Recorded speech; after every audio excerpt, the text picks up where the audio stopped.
Kids are dealing with so much these days. There are so many pressures coming at them from all different directions. And I think the conversation around mental health is that people think there's this switch we're gonna flip and everything's gonna be okay. If we do the work that we need to do in middle school to build resilient students and put some of these strategies in place, they will have the belief in themselves to overcome the adversity and the struggles that they're going through. What we offer in this workshop are tangible supports that you can use on campus. They're not difficult, and guess what? They don't even cost any money.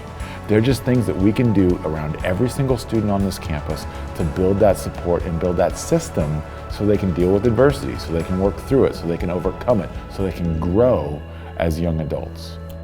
And so I believe there are 5 key things that we can do. The first is charismatic adults. How you as adults and people on your campus are uniquely positioned to help students who might be struggling. We're going to talk about the fact that students aren't alone. We need to break down that stigma around mental health. The importance of true connections. I'm probably preaching to the choir here, right? But good old-fashioned face-to-face relationships. We'll look at the power of solution-focused thinking, and of course, the big one of them all is self-efficacy. How what a student believes to be true about themselves and how important that is.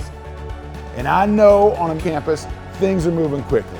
Snapchat, Instagram, Twitter, moving at lightning speed. But anything that we can do to slow our students down and put them in those good old-fashioned face-to-face relationships will help them be resilient.